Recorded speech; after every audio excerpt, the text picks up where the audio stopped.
Hoje, o Band Cidade, que você acompanha todas as noites a partir das 6:50 na tela da Band Mais TV, vai apresentar pela primeira vez os números de uma pesquisa com intenção de voto para a Prefeitura de Campinas nas eleições municipais do ano que vem, em 2024.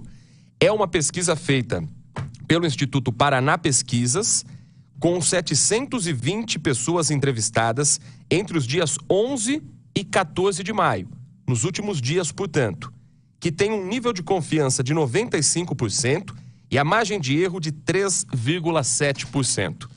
Walter Sena, nosso diretor de jornalismo, apresentador do Band Cidade, está conosco aqui no estúdio da Rádio Bandeirantes Campinas para falar um pouco sobre a expectativa desses números. Afinal de contas, é o primeiro panorama que nós teremos da corrida eleitoral em Campinas do ano que vem, em que, muito provavelmente, o atual prefeito Dario Saad e o então concorrente de 2020, atual deputado estadual Rafa Zimbaldi, devem ser, neste momento, os nomes mais citados, os principais protagonistas.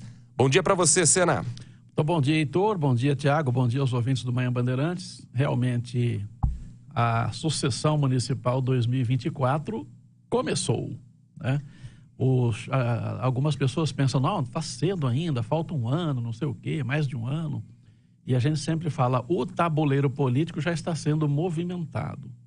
Tabuleiro político mexido, os acordos lá sendo feitos, né? Depois, chega lá mais próximo da eleição, tem as convenções, e aí os políticos começam a fazer as alianças.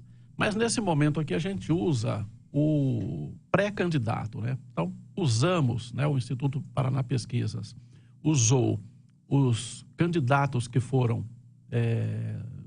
que se postularam esse cargo na eleição passada e, portanto, a gente, para saber ali, tem muito recall também, né? As pessoas lembram de um determinado candidato, lembram mais de um do que de outro, dependendo ali da história, né, de que cada candidato fez, e aí o eleitor acaba traçando ali uma memória de cada candidato. Isso serve para a gente dar uma olhada aí de o que o eleitor pensa, faltando mais de um ano aí para a eleição efetivamente. E aí, claro, né, o Instituto Paraná Pesquisas vai fazer várias sondagens até a eleição e a gente vai comparando quem subiu, quem cresceu, é aquela dinâmica, né, da cabeça do eleitor, como as coisas se movimentam, como as peças se encaixam, e a gente vai ter com detalhes no Band Cidade.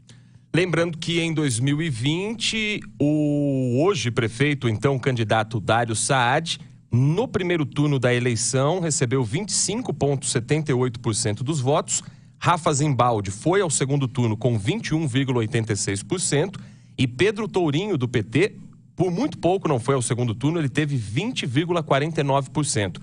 Mas o primeiro turno foi muito equilibrado, porque teve a presença também de Arthur Ossi, do PSD, com 16,72% dos votos naquele momento. Depois vieram nomes que tiveram uma votação menor, mas alguns aqui até considerável, como, por exemplo, Wilson Matos, do Patriota, que teve 3,20%, delegada Terezinha, do PTB, com 3,19%, Alessandra Ribeiro, do PCdoB, com 2,59%, e o Dr. Hélio, tentando voltar à Prefeitura de Campinas, na ocasião teve 1,91%.